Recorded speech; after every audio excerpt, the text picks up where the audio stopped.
12 மணிக்கு துவங்கிய அந்த பயணம் KN-14 அன்றைய இரவு முடிக்கும் போது அதே மாதிரி 1 கோடி ரூபாய் பிரீமியம் கொண்ட பாலிசியோட சென்னை கோட்டம் 2 தன்னுடைய வணிகத்தை முடிக்கிறது மட்டும் இல்ல, ஒரே நாளில் 6 லட்சம் பாலிசிகளை உலகத்தில் எந்த இன்சூரன்ஸ் நிறுவனம் சாதிக்க முடியாத சாதனையை ஒரு கின்னஸ் ரெக்கார்ட் அன்னைக்கு LIC நிறுவனம் உருவாக்கு. இது உருவாக்கோட விலை என்ன தெரியுமா போச்சு? அடுத்த மறுநாள் காலையிலிருந்து எந்த தனியார் இன்சூரன்ஸ் நிறுவனத்தை பற்றியும் செய்தியை யோசிப்பதில்லை, எழுதுவது கூட இன்னைக்கு அச்சப்படுற அளவுக்கு மீடியாவை பின்னாடி தள்ளிட்டோம். ஊடகங்கள் ஆல்மோஸ்ட் உங்களுக்கு தெரியும் இன்னைக்கு அது என்ன நிலைமையில் இருக்குன்ட்டு. நான் அதை உங்களுக்கு சொல்லி தெரிய வேண்டிய அவசியமே இல்லை. பல விஷயங்களை நம்மளால் சொல்ல முடியும், நம்முடைய சாதனைகளை சொல்ல முடியும். அமெரிக்காவில் இன்சூரன்ஸ் துறை ஒரு மிகப்பெரிய கேடுகட்ட துறையா மாறிச்சு. இப்படிதான் சொல்ல வேண்டிய சூழல். அங்கே முழுமையாக பாலிசிதாரருக்கு பணம் தரவில்லை என்ற காரணத்தினால் ஒரு தனியார் இன்சூரன்ஸ் நிறுவனத்தை பொதுமக்களே அமெரிக்க மக்கள் வேட்டையாடு மட்டும் இல்லாம அதோட சிஓவை அடிச்சு நடு ரோட்ல கொண்டு போறான். பிரிட்டன்ல ஆல்மோஸ்ட் ஃபெயிலியர். உலகத்தில் நண்பர்களே, உலகத்தில் மிக சிறந்த 5 இன்சூரன்ஸ் எங்க இருக்கு? உலகத்தில் மிக சிறந்த 5 இன்சூரன்ஸ் பட்டியல் வெளியிடப்பட்டிருக்கு. Number 1 insurance China, number 2 insurance China, number 3 insurance China, number 4 என்று சொல்ல போனால் உலகத்தில் 4வது இடத்தில் LIC நிறுவனம் மதிப்புக்குரிய நிறுவனமாக 4வது இன்சூரன்ஸ் கம்பெனியா இருக்கிறது. யோசிச்சு பாருங்க, ஒரு China socialist country, India capitalist country. சோசியலிச நாடுகளில் ஒரு பொதுத்துறை நிறுவனமோ தனியார் நிறுவனமோ நேர்மையாக இயங்குவது பெரிய சாதனையை சொல்ல முடியாது, இயங்கிதான் ஆக வேண்டும். ஆனால் ஹைலி கரப்டட் சிஸ்டத்துக்குள்ள இருக்கக்கூடிய இந்தியா போன்ற நாடுகள்ல ஒரு பொதுத்துறை நிறுவனம் உலகத்திலேயே 4வது இடத்தில் இருக்கும் என்று சொன்னால் அது எவ்வளவு பெருமைக்குரிய விஷயம் மட்டுமல்ல, மக்களுக்கு மிகப்பெரிய நம்பிக்கை கொடுக்க வேண்டிய விஷயம். இந்த நேரத்தில் நம்ம பதிவு பண்ண வேண்டிய விஷயம். இதற்கு முன்னாடி யாருடைய உழைப்பு இருக்கிறது? உண்மையிலே அவரால் நீங்க பல தகவலை சொல்லாம போயிருக்கலாம். மரியாதைக்குரிய பீட்டர் அல்போன்ஸ் சொல்லக்கூடிய அந்த மிக முக்கியமான விஷயத்தை உங்க கவனத்துக்கு மீண்டும் எடுத்துட்டு வரேன். நம்முடைய கருத்தரங்கத்தில் பேசினார். நம்ம கிட்ட வரலாறை மீண்டும் மீண்டும் படிக்க வேண்டியது இருக்கு. நேரு போன்ற மகத்தான மனிதர் இந்த நிறுவனத்தை உருவாக்கினார், உண்மை, அதில் எந்த மாற்று கருத்தும் இல்லை. ஆனால் அன்னைக்கு பீட்டர் அல்போன்ஸ் சொன்ன ஒரு விஷயம் நாம் நவரிக் கொள்ளணும்.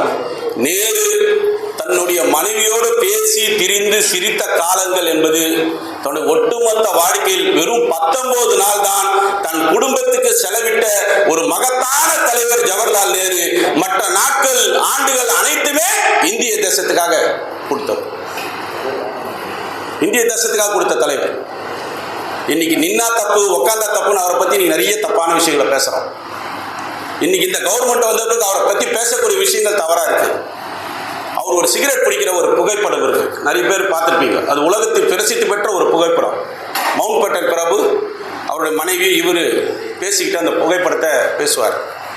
ஒரு காலத்தில் மிகவும் பிரபலமாக பேசப்பட்ட அந்த புகைப்படம் இன்னைக்கு RSS இணையதளத்தில் ஒரு தவறான எண்ணத்தோடு அந்த புகைப்படத்தை பதிவிட்டு அந்த மனிதனை கலங்கடிக்கிற வேலையை நீ செஞ்சுட்டு இருக்க. இந்த பிஜேபி அரசியல் ரொம்ப நுட்பமானது. இவை எது சாதாரணமாக இங்கே கடந்து போயிட முடியாது. இத்தனை ஆண்டு காலம் இவர்களை வேரோடு சாய்ப்பது என்பது கஷ்டம். நீங்க பாராளுமன்றத்தில் பட்ஜெட் நிர்மலா சீதாராமன் பேசி முடிச்ச பிறகு மோடி போய் கை கொடுக்கிறார். மறுநாள் பிஜேபியினுடைய எல்லா டாப் நியூஸும் பிரதமர் மோடியே எழுந்து நிர்மலா சீதாராமனுக்கு கை கொடுத்து அவர் பட்ஜெட்டை பாராட்டினார். என்னோட அடிப்படை கேள்வி என்ன என்று சொன்னால், நிர்மலா சீதாராமன் மோடி தான் பாராட்டுவார், நானும் நீங்கள பாராட்ட முடியுமா? ஏன் தெரியுமா? ராகுல் காந்தி ஒரு கேள்வி கேட்டாரு. என்ன கேட்டாரு? மறந்துடக்கூடாது, இவ்வளவு பெரிய இந்திய நாடு ஒரே ஒரு செல்போன் கூட உற்பத்தி பண்ணலையா? நம்ம உதிரி பாகங்களை உற்பத்தி பண்ணல. ஆன்டி சைனா, சைனா இதை செஞ்சிச்சு, சைனா அதை செஞ்சிச்சு சொல்றோம்ல. சைனா உற்பத்தி பண்ற போனுக்கு உற்பத்தி பாகத்தை மட்டும் தான் இந்தியா உற்பத்தி பண்ணுகிறது. ஏன் நம்மளால ஒரு போனை உற்பத்தி பண்ண? இந்த கேள்வி அன்னைக்கு ராகுல் காந்தி முன்மொழியார். இந்த கேள்வியை 15-20 ஆண்டுகளாக இடதுசாரிகள் முன்மொழிகிறாங்க. பங்களாதேஷ் ஒரு சின்ன நாடு, திருப்பூரை நம்பினது பனியனுக்காக. நண்பர்களை தெரிந்து கொள்ளுங்கள், இன்னைக்கு திருப்பூர் மிகவும் பலவீனமாக இருக்கின்றால் காலகாலமாக பங்களாதேஷ் உங்ககிட்ட பனியன் வாங்க மாட்டான். ஏன் என்று சொன்னால் இன்னைக்கு பங்களாதேஷ்ல சொந்தமாக பனியன் உற்பத்தியில் உலகத்தின் முதல் நாடாக பங்களாதேஷ் ரெடி ஆயிட்டான். இங்க உற்பத்தி துறை என்பது எங்க? நம்ம சேவைத்துறை, வங்கி சேவைத்துறை, மியூச்சுவல் ஃபண்ட் சேவைத்துறை. சேவைத்துறை பிரமாதமா இருக்கலாம், பணம் எங்கிருந்து வரும்? உற்பத்தி துறை இல்லாமல் எப்படி சேவைத்துறை வளர முடியும்? அன்எம்ப்ளாய்மெண்ட் இன்னைக்கு அப்படியே நம்ம நினைக்கிற வேலையில வேலையில சொல்றோம், வேலை இருக்கு. அமேசான் நிறுவனம் நல்லா ஞாபகம் வச்சுங்க, ஒரு வருடத்துக்கு தொழிற்சங்கங்களை சீரழிக்க மட்டும் அவன் செலவு பண்ணக்கூடிய தொகை 600 கோடி ரூபாய். அமேசான் நிறுவனம் இன்று ஒரு வருடத்திற்கு தொழிற்சங்கங்களை சீரழிக்க வேண்டும். இதுதான் அவருடைய. இப்படி ஒரு கூட்டம் நடத்துறோம்னு வச்சுங்க, சிம்பிளா சொல்றேன். நம்ம தோழர் மத்தியில் இருக்கு. இன்னைக்கு சாட்டர்டே ஒரு கன்வென்ஷன், பக்கத்து சீட்ல சொல்லி அட உடுப்பாது வேற யாராவது போய்ப்பாங்க, அட உடுப்பா வேற யாராவது போய்ப்பாங்க செய்தியே ஆபத்தானது. இதற்கு பின்னாடி அமேசான் இருக்கான். இதோ சாம்சங் தண்ணி காமிக்கிறான். இன்னைக்கு 36 பேரை டிரான்ஸ்ஃபர் பண்ணிட்டான். தமிழ்நாட்டுடைய பூந்தமல்லி யூனிட்ல இருந்து 36 பேரை டிரான்ஸ்ஃபர் பண்ணியாச்சு. கழிப்பிடங்களை க்ளோஸ் பண்ணியாச்சு. கோர்ட்டெல்லாம் வேடிக்கை தான் பார்க்குது. சாம்சங் நிறுவனம் ஒரு வருடத்துக்கு 400 கோடி ரூபாய் தொழிற்சங்கங்களை சீரழிக்க இன்னைக்கு டொனேட் பண்றான். 400 கோடி. இந்த 2 நிறுவனங்கள் மட்டும், சாம்சங் அமேசான் மட்டும் தொழிற்சங்கங்களை சீரழிக்க 1000 கோடி ரூபாய் இன்னைக்கு கொடுக்குறாங்க. அதனால தான் சசிகாந்த் பேசும்போது ஒரு நுணுக்கத்தை சொன்னார். எத்தனை பேர் நீங்க கவனிச்சிக்க தெரியல. மீண்டும் தொழிற்சங்கங்கள் பழைய இடத்துக்கு போனார். இந்த வார்த்தையை தயவு செய்து நோட் பண்ணுங்க. இங்க இருக்க ஏஐ 30 ஆண்டுகள் முன்னாடி நம்ம இந்த சங்கத்துக்கு வந்தவங்க. 30 ஆண்டுகள் முன்னாடி நம்ம இதை பார்த்தோம், இப்பயும் பார்த்து தான் இருக்கோம். மீண்டும் பழைய இடத்துக்கு போனோம் என்று சொன்னால் போராட்டம், உணர்வுபூர்வமான பங்கேற்பு இருக்க வேண்டும். இவ்வளவுதான், வேற ஒண்ணும் கிடையாது. நம்முடைய போராட்டம் ஒரு உணர்வுபூர்வமான பங்கேற்பில் இருக்க வேண்டும் என்பதுதான் மிகப்பெரிய செய்தி. FDI 100%. இந்திய அரசியலமைப்புல உருவாக்கும் போது சொன்னது உங்க எல்லாருக்கும் மறந்திருக்கும். அம்பேத்கர் அதை பாராளுமன்றத்தில் சமர்ப்பிக்கிறார். ஒரு மிகப்பெரிய 2 வார்த்தைகளை சொல்றார். என்ன வார்த்தைனா, இந்த அரசியல் சட்டத்தை நிறைவேற்றும் போது ஏதோ இந்தியாவுக்கு மிகப்பெரிய விடிவெளி வந்துவிட்டது என்ற அடிப்படையில் நான் அறிவிக்கவில்லை. எதிர்காலத்தில் 2 பிரச்சனைகள் இது சந்திக்கும் சொல்றார். 2 பிரச்சனைகளை தொலைநோக்கு பார்வையோட சொன்னார். 1, உலகத்தில் இருக்கக்கூடிய ஏற்றத்தாழ்வு மாதிரி இந்தியாவில் ஜாதிய ஏற்றத்தாழ்வுகள் ஒரு கட்டத்தில் இந்தியாவில் மிகப்பெரிய பிரச்சனையை சந்திக்கும். 1. 2வது அவர் சொன்னது சமத்துவமற்ற பொருளாதார கொள்கை. சமத்துவமற்ற, அதுக்கு மிகப்பெரிய எக்ஸாம்பிள், கடந்த ஆண்டு இந்தியாவிலிருந்து 22 லட்சம் மக்கள் இந்திய குடியுரிமையை புறக்கணிச்சுட்டு இன்னைக்கு வெளிநாட்டில் போய் பிரிட்டன்ல யூஎஸ்ல செட்டில் ஆயிருக்கான். இந்த 22 லட்சம் குடும்பங்கள் ஏன் இந்திய குடியுரிமையை புறக்கணித்தார்கள் என்று ஆய்வு நடத்திய போது அவர்கள் சொன்ன ஒரே விஷயம்தான், இனி சுத்தமான காற்று இந்தியாவில் இருக்காது, சுத்தமான குடிநீர் இந்தியாவில் இருக்காது, இது நோயுள்ள ஒரு சமூகமாக மாறப்போகிறது. ஆகையால் இந்திய குடியுரிமையை புறக்கணித்து நாங்கள் வெளிநாட்டில் பயணிக்கிறோம். இதுல என்ன கொடுமை என்று சொன்னால், எந்த சுத்தமான காற்றையும் எந்த சுத்தமான குடிநீரையும் சீரழிக்கக்கூடிய தொழிலை செய்வது இந்த 22 லட்சம் குடும்பம் தான். இவர்கள் தான் இந்த தொழிலை இந்தியாவில் செய்துவிட்டு தான் தன் குடும்பம். இதுல இன்னொரு செய்தி வருகிறது. விராட் கோலி உள்ளிட்ட பிரபல கிரிக்கெட் வீரர் லண்டனில் குடியேற போகிறார். சரி, விராட் கோலி குடியேறிடுவார், நான் எங்க போய் குடியேறேன்? இல்ல நீங்க எங்க போய் குடியேற போறீங்க? இந்த காற்றை சுவாசித்தான் ஆகணும். சென்னை ஆராய்ச்சி நிலையம் இன்னைக்கு சொல்லியிருக்க மிக முக்கியமான விஷயம், ஈசினோபேலியா என்ற டிசீஸ் 89% மக்களுக்கு சென்னையில் அறிகுறிகள் தோன்றியிருக்கிறது. இது மிகப்பெரிய ஆபத்தை சென்னை மக்களுக்கு உருவாக்க போது சொல்றாங்க. ஒரு பொல்யூஷன்னா அப்படி ஒரு பொல்யூஷன். இவையெல்லாம் யாருக்கு? இந்திய அரசியலமைப்பு எதற்காக உருவாக்குறது? உலக நாடுகள் வேற பயணத்தை துவங்கிட்டான். ஆனா நாம இன்னும் மீண்டும் மீண்டும் பழைய இடத்துக்கு இன்னைக்கு சிஸ்டத்துக்கு போய் உட்காரணும். போராடக்கூடாது, பேசக்கூடாது. ஏதாவது ஒரு வார்த்தை நீங்க பயன்படுத்திட்டீங்கன்னு வச்சுங்க, உடனே கேஸ். அப்ப தைரியமா யாரால போராட்டத்தை முன்னெடுக்க முடியும்? போராட்டத்துக்கு யார் தயாரா இருக்கா? இது தமிழ்நாடு அரசு நம்ம செய்யறோம். எவ்வளவு பெரிய ஜனநாயக தன்மை கொண்ட அரசு தானே. தமிழ்நாட்டு அரசுல ஒரு மிக முக்கிய புள்ளி ஒரு வெளியிட்டு இருக்காங்க. தமிழ்நாட்டில் 2 அரசியல் கட்சியினுடைய தொண்டர்கள் மீது தான் அதிகமான வழக்கு இருக்கான். அவங்களே வெளியிட்டு இருக்காங்க. திமுக அதிமுக அந்த லிஸ்ட்லயே இல்லை. 1 விடுதலை சிறுத்தைகள், இன்னொன்னு மார்க்சிஸ்ட் கம்யூனிஸ்ட் கட்சி, இந்திய கம்யூனிஸ்ட் கட்சி தோழர்கள். என்ன காரணம்? ஏனென்று சொன்னால் தினந்தோறும் தவறுகளை எவன் தட்டி கேட்பானோ அவன் மீது வழக்கு. இது தமிழ்நாடு அரசியல். ஆனா இது பெரிய அரசியல் கட்சி இல்ல. நான் சொன்ன இந்த 2 அரசியல் கட்சி தமிழ்நாட்டில் ஒன்றும் பெரிய அரசியல் மாற்றத்தை உருவாக்குறதில்ல. கருத்தை மட்டும் தான் அவங்களால உருவாக்க முடியும். ஆனால் இந்தியாவில் தமிழகத்தில் மிகப்பெரிய அரசியல் கட்சி எங்கே சென்றது? இந்திய அரசியலமைப்புக்கு நாம மட்டுமா சவாலா இருக்கும்? ஹரியானா தேர்தல் நீங்க எத்தனை பேர் வாட்ச் பண்ணீங்க எனக்கு தெரியல. பாராளுமன்ற தேர்தல் நடக்கும்போது பிஜேபி 5 சீட்டு ஜெயிக்குது, காங்கிரஸ் 5 சீட்டு ஜெயிக்குது. ஆனால் அடுத்த சில மாதங்களில் வர சட்டமன்ற தேர்தலில் ஹரியானாவில் எவ்வளவு சொல்லியும் அரவிந்த் கெஜ்ரிவால் கூட்டணி சேர காங்கிரஸ் தயாரில்லை. அதனுடைய விளைவு ஹரியானாவில் பிஜேபி ஜெயிக்கும். சரி, ஹரியானாவில் இந்த பாடத்தை எடுத்தீங்கல்ல, டெல்லியில் என்ன பண்ணீங்க? பிஜேபி எதிர்க்கணும், ஃபைட் பண்ணோம். அங்க என்ன பண்ணீங்க? நீ அங்க என்ன சேர்க்கல, நான் உன்ன சேர்க்கப்பட்ட அரவிந்த் கெஜ்ரிவால் எடுத்த தப்பான முடிவு டெல்லி கவர்மெண்ட் இன்னைக்கு பிஜேபி கையில் போயிடுச்சு. நமக்கு என்ன பயமா இருக்குன்னா, பிஜேபி மட்டும் எதிர்க்கிறதா இல்ல பிஜேபி எதிர்க்கிற சொல்ற அரசியல் கட்சி நினைச்சு பயப்படுறதா? நீங்க யாரோ ஒருத்தர் சரியில்லாம் பொது எதிரியோட காங்கிரஸ் கட்சி அன்னைக்கு பல தவறான கொள்கையை எடுத்தது திருப்பி அடிச்சோம். இன்னைக்கு எத்தனை பேரை எடுத்து அடிக்க முடியும்? யாரை எதிர்த்து ஃபைட் பண்ண முடியும்? ஃபைட் பண்ண மக்களுடைய எண்ணிக்கை என்ன நிலைமையில் இருக்கு? இவையெல்லாம் மிக முக்கியமான விவாத பொருளாக தான் இன்னைக்கு இந்த கருத்தரங்கத்தோட நோக்கம். இன்னைக்கு எல்ஐசி நிறுவனம் 100% அரசுடைய பாதுகாப்பு இருக்கு. ஆனா வெளியில என்ன தெரியுமா சொல்றாங்க?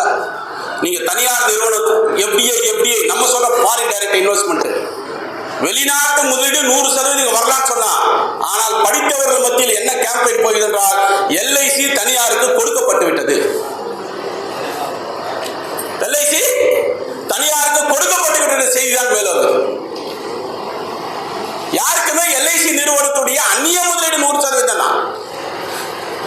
அந்நிய முதலீடு 74%. ஆனா அந்நிய முதலீட்டுக்கும் தனியார் என்ற விஷயத்தை பிரிச்சு சொல்றதுக்குள்ளே உண்மையிலே சொல்ற தொழில இன்னைக்கு மக்கள் மத்தியில் ஒரு பொலிட்டிக்கல் விஷயத்தை டிஸ்கஸ் பண்ணக்கூடிய சூழல் என்பது இல்லை. முதல் கொரோனாக்கு அப்புறம் நீங்க களத்தில் இருக்கனால சொல்றோம், முதல் கொரோனாக்கு அப்புறம் சென்னை மாநகரத்தில் ஒரு மிகப்பெரிய மாற்றம். 10 மணிக்கு மேல் மக்கள் ரோட்ல வர்றதே கிடையாது. இரவு 10 மணிக்கு மேல் செல்போன் பெரிய சாபக்கேடா மாறிடுச்சு. போராட்டங்களுக்கு வருவதற்கு யோசிக்கிறது. எவை எடுத்தாலும் அமைதியா ஒரு ஓரமா உட்காந்துட்டு சின்ன பசங்க வரைக்கும் பெரியவங்க வரைக்கும் செல்ல ஸ்க்ரோல் பண்ணிட்டே இருக்கான். இப்படியே தான் ஸ்க்ரோல் பண்ணிட்டே இருக்கான், மனநோயாளி மாதிரி. இது எங்க போய் முடியும்? ஒண்ணு அதை வர நல்ல செய்தியை படிச்சுட்டு போராட்டம் நடத்தினாலும் பரவாயில்ல. 10 மணிக்கு மேல ஏன் வரலாம் நீங்க கேட்கலாம். 10 மணிக்கு மேல் சென்னை மாநகரம் அப்படி பரபரப்பாக 10ல இருந்து 12 1 மணி வரைக்கும் பரபரப்பான. இன்னைக்கு அந்த சென்னை மாநகரம் 10 மணிக்கு மேல் மக்கள் நடமாட்டம் இல்லாத ஒரு சூழல் இருக்கு. இது என்ன நமக்கு ஒரு விஷயத்துல மிகப்பெரிய வணிகம். இப்ப மகாமகம் உத்தரப்பிரதேசல நீங்க யோசிச்சு பாருங்க. இப்ப அது நடக்கிறோம் எல்லாம் ஓகே. 3 லட்சம் கோடி டிராவல் ஏஜென்சி மட்டும் சம்பாதிச்சிருக்கான் இந்த காலகட்டத்தில். இவங்களோட வணிகத்தை யோசிக்க. எத்தனை லட்சம் கோடி? 3 லட்சம் கோடி. நண்பர்களே, இந்திய நாட்டோட ஒட்டுமொத்த பட்ஜெட்டே 42 லட்சம் கோடி. ஓராண்டுக்கு வரவு செலவு 3 லட்சம் கோடி. இன்னைக்கு டிராவல் ஏஜென்சி மட்டும் இந்தியா முழுவதும் சம்பாதிச்சிருக்காங்கன்னா, நீங்க அகிலேஷ் யாதவ் ஒரு புதிய மோடியா மாறி இருக்காரு. 75 நாள் பத்தாது, 90 நாள் வரைக்கும் எக்ஸ்டென்ஷன் பண்ணுங்க. அதுனா பொருட்காட்சியாது. யோசிச்சு பாருங்க. எதுக்குமே ஒரு சட்டம் இருக்கு, எதுக்குமே ஒரு நியாயம் இருக்கு. நீங்க தான் ஆகம விதின்றீங்க. எதுக்குமே கடவுள் என்றாலும் அது ஒரு விதிக்குட்பட்டதான். அதோட சாங்கிய சம்பிரதாயங்களை நம்புறவங்க இன்னைக்கு என்ன சொல்றீங்க? 75 நாள் பரவாயில்ல, எத்தனை நாளாலும் எக்ஸ்டெண்ட் பண்ணுங்க. இங்க எல்லாமே கடவுள் உட்பட எல்லாமே வணிகம். 3 லட்சம் கோடி இன்னைக்கு யார் கைக்கு போயிருக்கு? டாக்ஸ் கிடையாது, ஒண்ணும் கிடையாது, எதுவுமே கிடையாது. எல்லாமே எக்ஸம்ஷன் தான். அப்ப இங்க எல்லாமே வணிகம் என்று பணம் பணம் பணம் பணம் பணம். நீங்க பின்னாடியே போறோம். அறிவியல் பின்னாடி போனோம், சுற்றுச்சூழல் பின்னாடி போனோம், முற்போக்கான விஷயங்கள் பின்னாடி போனோம், உரையாடல் பின்னாடி போனோம். யாரையும் எதிர்த்து பேசக்கூடாது. எது செஞ்சாலும் கரெக்ட், அமைதி. இப்படி எல்லாமே வணிகம் சம்பாதிக்க வேண்டும் என்று சொன்னால் இந்த தேசம் எந்த பாதையை நோக்கி பயணிக்குது என்பதை கேள்விக்குறியாக்கக்கூடிய மிக முக்கிய செய்தி இருக்கு. அதனால தான் இன்னைக்கு நம்ம பல நேரங்களில் தோழர்கள் கூட தெரியும். நம்ம சங்க தோழர்களால் தான் வெளிப்படையா சொல்றேன், பல நேரங்களில் உங்களை கூட்டத்தை கூடும்போது எப்போ பாரு கூட்டம் நடத்துறீங்களா கேட்குறீங்க. இருக்கு, பல மத்தியில் இந்த கேள்வி இருக்கு. தோழர்களே, எப்ப பாரு கூட்டம் நடத்துவதால் தான் இன்றும் எல்ஐசி நிறுவனம் 100% பொதுத்துறையில் இருக்குதுன்னு மறந்துடாங்க. இதுல சலிச்சிக்கிறதுக்கான எந்த ஏற்பாடும் கிடையாது. சலிச்சிக்கிறதுக்கான எந்த ஏற்பாடும் கிடையாது. அரசு பள்ளி பாதுகாப்பு இயக்கம் ஒன்று நடத்துறோம். ஒவ்வொரு ஆண்டும் திருவள்ளூர் மாவட்டத்தில் இருக்க ஏதாவது ஒரு அரசு பள்ளியை தத்தெடுத்து இன்னைக்கு அகில இந்திய இன்சூரன்ஸ் சென்னை கோட்டம் 2 நம்மளால் முடிந்த ஒரு சிறு தொகையை எடுத்துக்கொண்டு 2 லட்சமோ 3 லட்சமோ ஒவ்வொரு ஆண்டும் ஒரு பள்ளியை பாதுகாத்துட்டு இருக்கோம். அந்த பள்ளிக்கு நீங்க உதவி செய்யும் போது அவங்களுக்கு எல்ஐசி யூனியன் பத்தி ஞாபகம் வராது. அவருக்கு ஞாபகம் வரக்கூடிய மிக முக்கிய செய்தியை எல்ஐசி நிறுவனத்திலிருந்து வந்தாங்க, எங்க ஸ்கூலுக்கு ஹெல்ப் பண்ணாங்க. இவ்வளவுதான். நீங்க அகில இந்திய இன்சூரன்ஸ் ப்ரமோட் பண்ணல, எல்ஐசியோட சிம்பலை தான் நம்ம ப்ரமோட் பண்றோம். அப்போ ஒவ்வொரு செய்தியும் ஒவ்வொரு நடவடிக்கையும் என்பது ஏதோ நமக்கு மீண்டும் மீண்டும் மீண்டும் ஒரு செய்திகளாக போக வேண்டுமே தவிர ஏதோ செய்திகள் இல்லாமல் நம்ம இயங்காம உட்கார்ந்தோம்னா அடுத்த கட்டம். இன்னைக்கு எல்லாருக்கும் 55 வயசுல இருந்து 56 வயசுக்கு வந்துட்டோம். நேற்றைய தினம் ஒரு சக்சஸ்ஃபுல் ஸ்ட்ரைக் நடத்தியாச்சு. அதுல கலந்துக்காம சில பேர் உள்ள உட்கார்ந்த ஆளும் இருக்கான். ஏதோ ரெக்ரூட்மெண்ட் வந்தா நம்மளுக்கு மட்டும்தான் வரா மாதிரி இந்த பிரச்சனை நம்ம சந்திச்சோம். யோசிச்சு பாருங்க, புதிய டெக்னிக்கல் வேர்ல்டு உருவாயாச்சு. நீங்க 56 வயசுல ஒரு டெக்னாலஜி உள்வாங்கிறதுக்கும் 21 வயது வாலிபன் உள்வாங்கிறதுக்கும் வித்தியாசம். இது ரொம்ப முக்கிய தேவைப்படுது. ஹைலி டெக்னாலஜி இன்னைக்கு வர்றது அடுத்த 3 வருஷத்துல எல்ஐசியோட தோற்றம் மாறும். என்ன தோற்றம் மாறாலும் ஒரு விஷயம் இருக்குல்ல, என்ன இருக்கு? என்ன தோற்றம் மாறினாலும் எல்ஐசி பாலிசிதாரர்கள் எல்ஐசி அலுவலகத்திற்கு உரையாடி சென்றால்தான் எல்ஐசி காப்பாற்ற முடியும். நீ என்ன டெக்னாலஜி மாறும், அதிக மனுஷன் தான் செய்ய போறான். இந்த ஹைலி டெக்னாலஜி ரெக்ரூட்மெண்ட் மட்டும் முக்கியமா? உங்களுக்கு ஒரு நல்ல விஷயத்தை இந்த நேரத்தில் நம்பிக்கை ஒரு விஷயத்தை ஞாபகப்படுத்துறேன். இந்திய பொதுத்துறைகளை இவங்க என்னதான் இந்திய அரசியலமைப்புக்கு எதிராக நடந்துக்கிட்டாலும் சமீபத்தில் ரிசர்வ் வங்கி தனக்கு பணம் இல்லை, எப்போ பாரு வங்கியை நம்புறோம்னு சொல்லி தேடிட்டு இருந்தான். ஆனால் ரிசர்வ் வங்கியை நம்பி பணம் தேட்ட முதலீடுகளுக்கு துட்டு இல்லை ரிசர்வ் பேங்க் கிட்ட. உங்களுக்கு தெரியும், ரிசர்வ் பேங்கோட ஃபர்ஸ்ட் கவர்மெண்ட் தான் ரிசர்வ் ஃபண்டில் கை வச்ச கவர்மெண்ட். அப்போ ரிசர்வ் பேங்க் என்ன முடிவு பண்ணாங்கன்னா, நான் banking financial service institution NBFS, அதாவது பேங்க் வங்கிகள் இல்லாத நிதி நிறுவனமிலிருந்து பணத்தை திரட்டுவது. அந்த பணத்தை திரட்டுவதற்காக அவர்கள் முடிவெடுத்து பங்குகளை விற்கிறான். RBI தன்னுடைய ஷேர்ஸை விற்கிறான். பங்கை திரட்டுறான்னு வச்சுக்க, எனக்கு பங்கு தேவை வாங்குங்கன்னு பாண்டை ரிலீஸ் பண்ணா, தோழர்களே, எல்ஐசி நிறுவனம் அன்று மாலை 5:30 மணிக்கு அந்த பங்கு விற்பனை முடியக்கூடிய ஒரு 10 நிமிடங்களுக்கு முன்னாடி 5000 கோடி ரூபாய் பங்குகளை வாங்குறாங்க. யாருடைய பங்கு? RBI பங்கு. RBI என்ற அமைப்பு யாருது? ரிசர்வ் பேங்க் அப்படி யாருக்கு? முழுவதுமாக இந்திய அரசினுடைய கட்டுப்பாட்டில் இருக்கக்கூடிய ஒரு நிறுவனம். வாங்கி முடிச்சோன்னே NDTV ப்ராஃபிட் ஒரு சேனல் இருக்கு, நீங்க நிறைய பேர் பார்த்துருப்பீங்க, கேள்விப்பட்டிருக்க ஒரு சேனல். அவங்க ஒரு மெயில் நம்ம சென்ட்ரல் ஆஃபீஸ்க்கு அனுப்புறாங்க. அந்த சென்ட்ரல் ஆஃபீஸ் மெயிலுக்கு என்ன அனுப்புறாங்க செய்தி என்று சொன்னால், இப்படி திடீரென்று 5000 கோடி ஒரு மிகப்பெரிய தொகையை RBI கிட்ட இருந்து பங்கு வாங்கியிருக்கீங்களே, இதை ஏன் இவ்வளவு நீங்க வாங்க வேண்டிய அவசியம் என்ன காரணம்? RBI உங்களை ஏதாவது வாங்கு என்று சொல்லியதா? அந்த மெயிலுக்கு நம்முடைய நிர்வாகம் பதில் சொல்ல அமைதியா இருக்கு. மறுநாள் காலையில் NDTV, பொதுவாகவே இந்த ஊடகங்கள் அது ஒரு தரமான டிவின்னு வச்சுக்கோங்க, அதெல்லாம் நமக்கு ஒன்றும் இல்லை, ஒரு நல்ல ஊடகம். அவங்க என்ன முடிவு போகிறாங்கன்னா, ஒரு இன்வெஸ்டிகேஷன் ஜேர்னலிசம் பண்ணுவது. எப்படி ஒரு தனியார் நிறுவனம் துப்பறி நிறுவனம் வச்சிருக்க மாதிரி ஒரு இன்வெஸ்டிகேஷன் ஜேர்னலிசம். இந்த இன்வெஸ்டிகேஷன் ஜேர்னலிசத்தில் வெளியில் வந்ததான் போபர்ஸ் கேஸ். உங்கள் பல பேருக்கு இங்கே ஞாபகம் இருக்கும், 1989 தேர்தலில் ராஜீவ்காந்தி அந்த காங்கிரஸ் கட்சியோட வீழ்ச்சிக்கு போபர்ஸ் பெரிய பிரச்சனையாகுது. அதுக்கடுத்து ஹிந்து பத்திரிகை பல இந்த மாதிரி இன்வெஸ்டிகேஷன் ஜேர்னலிசம் செஞ்சு தான் இன்னொரு ஊழலை வெளியேற்ற வந்தாங்க.